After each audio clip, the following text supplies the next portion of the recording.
The underestimation. The Grand Council chamber of the collective hung suspended in the void between stars, its crystalline structure refracting the light of a nearby sun into prismatic patterns across the assembled delegates. Representatives from over 300 species occupied their designated positions, their diverse physiologies a testament to the vastness of the galaxy they governed. At the center of the chamber, the 7 High Counselors, each representing one of the founding species of the collective, gazed down at the holographic projection of a small blue planet. Earth, announced High Counselor Zexka, his voice resonating through the translators embedded in each delegate's neural interface. The towering arachnoid being's compound eyes glittered with disdain. A Level 3 civilization that has only recently achieved rudimentary space travel. Varys Tool, the serpentine diplomat from the Ceridian Confederation, flickered her forked tongue dismissively. Why are we wasting valuable council time on such an insignificant world? They'd barely colonized their own moon.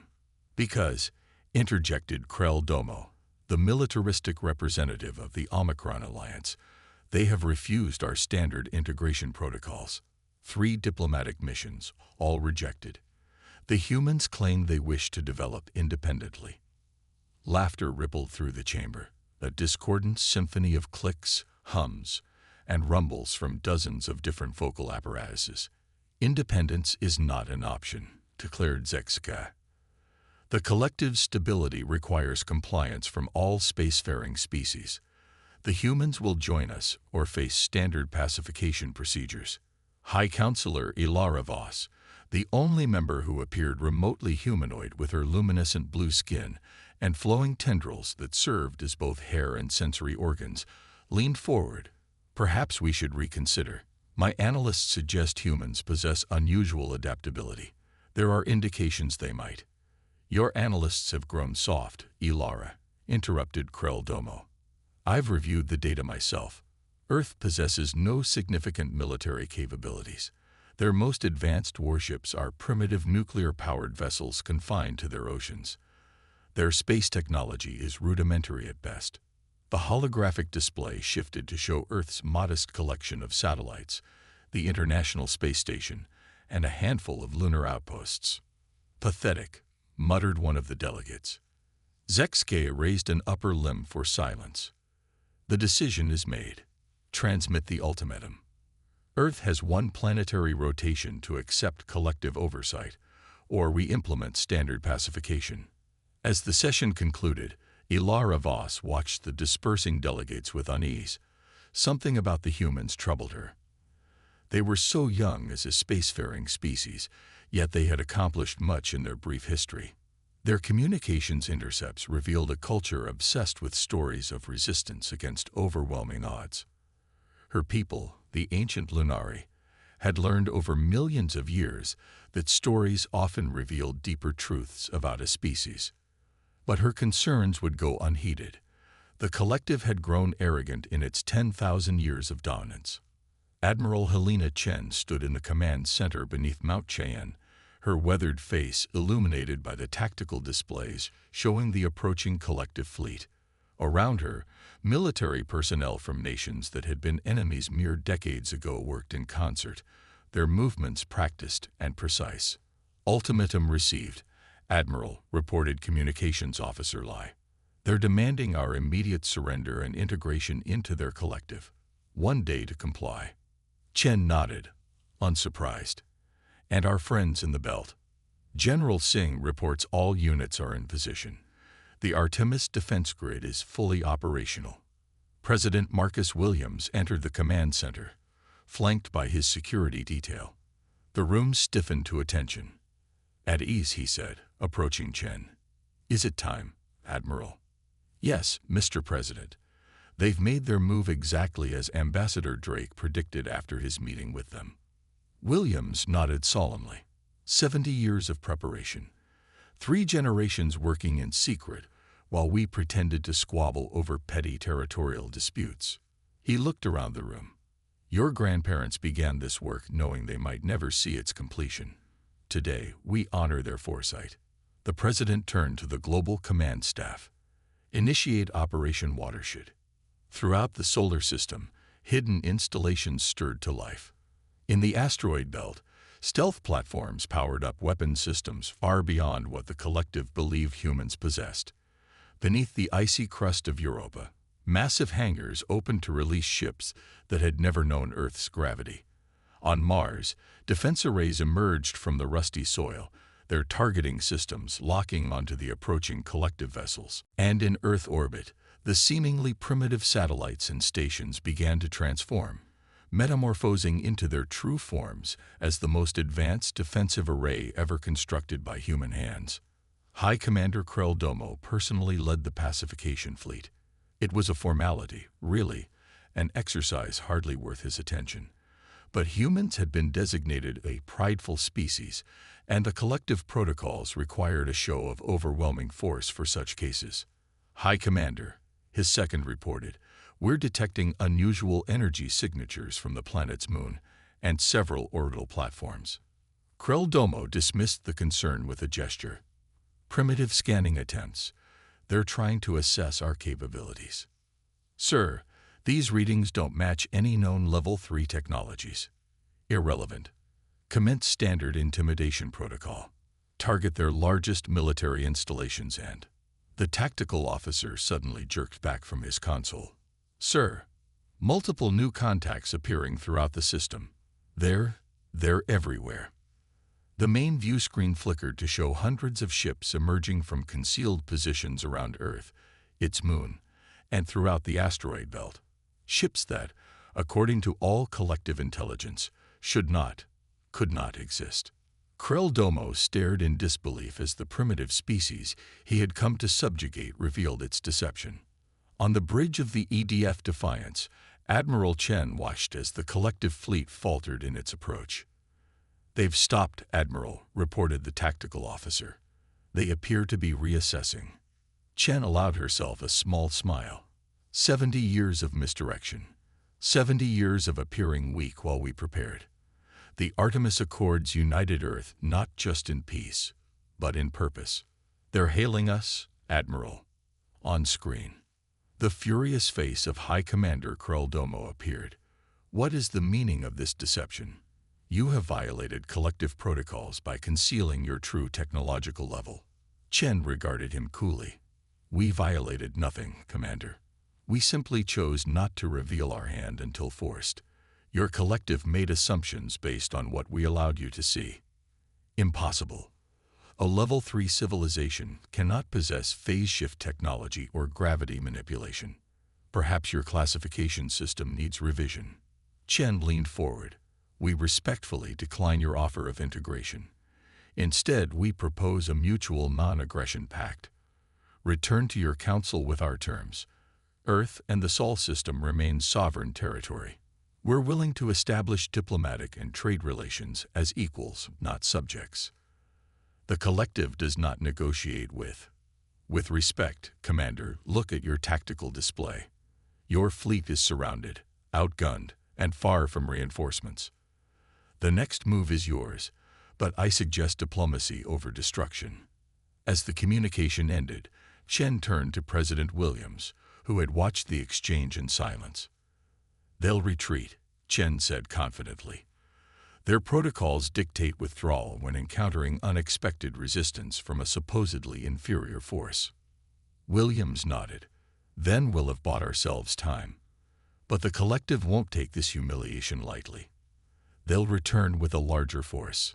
By then, Chen replied, the Jupiter and Saturn defense platforms will be operational, and our friends will have made their presence known. Friends? Asked a junior officer nearby. Chen and Williams exchanged knowing glances. Humanity isn't as alone in this galaxy as the collective believes, Williams said quietly. There are others who have hidden their true capabilities, waiting for the right moment to challenge the collective's dominance. On the tactical display, the collective fleet began a coordinated retreat, leaving behind probe drones that were quickly neutralized by Earth's defenses. The first test had been passed. Humanity had revealed itself not as the primitive society the collective expected, but as a force to be reckoned with. The galaxy would never be the same. The reckoning. The Grand Council chamber had never witnessed such chaos. Delegates shouted over one another, some demanding immediate military action against Earth, others calling for a reassessment of humanity's classification. High Counselor Zexka struggled to maintain order, his normally commanding presence diminished by the unprecedented situation. Silence, he finally roared, the chamber's acoustics amplifying his voice to painful levels. The cacophony gradually subsided. High Commander Kroldomo, Zexka said, gesturing to the disgraced military leader standing at the center of the chamber. Explain how an entire pacification fleet was outmaneuvered by a supposedly primitive species. The Grand Council has authorized me to negotiate terms with Earth, Voss said. However, there are certain non-negotiable principles of the collective that must be addressed. The negotiations spanned 3 Earth weeks. Earth's delegation remained firm on key points. The Sol system would remain sovereign territory under human control. Earth would not accept collective oversight of its military or technological development, and any trade agreements would be based on mutual benefit rather than the resource extraction model the collective typically imposed on newer species. Throughout the talks, both sides maintained their military presence in the system, a constant reminder of the potential for conflict if diplomacy failed. On the 23rd day, as discussions reached a critical juncture over technological exchange protocols, the negotiations were interrupted by an urgent communication from both Earth and collective space. Admiral, reported Communications Officer Lai, her voice tense. We're receiving distress signals from the Proxima Centauri research outpost. They're under attack. Simultaneously, Ilara Voss received her own alert. High Counselor, Outpost Zenith in the Proxima system reports they are under assault from unknown vessels. The two leaders exchanged a look of surprise, followed by mutual suspicion. This is not our doing, Chen declared firmly. Nor ours, responded Voss after conferring with her staff. The main view screen activated to show the attack in progress. Sleek vessels of unfamiliar design were systematically destroying both human and collective installations in the Proxima system. Magnify that hull marking, ordered Chen, pointing to a symbol visible on one of the attacking ships. As the image enhanced, both humans and collective representatives fell silent. The symbol was unmistakable, a modified version of the ancient progenitor glyph, the legendary species believed to have seeded the galaxy with life billions of years ago before mysteriously vanishing. Impossible, whispered Voss. The progenitors have been extinct for eons. Perhaps not extinct, replied Dr. Okafor. Perhaps just waiting. Chen turned to Voss, her expression resolute. Counselor, I propose an immediate cessation of our diplomatic posturing. Both our people are under attack. Voss's tendrils shifted in a pattern that human xenologists had learned indicated deep concern. After a moment's consideration, she nodded. Agreed. I am authorized to form temporary military alliances in emergency situations. Within hours, a joint human collective battle group had been assembled and dispatched to Proxima Centauri.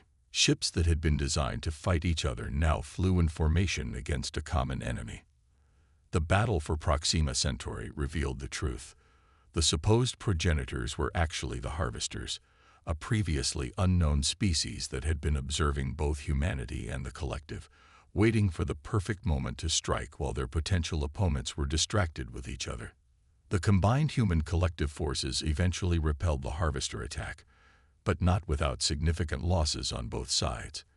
As the last enemy ships retreated from the system, Admiral Chen found herself on the bridge of the collective flagship alongside High Counselor Voss, reviewing the battle analysis.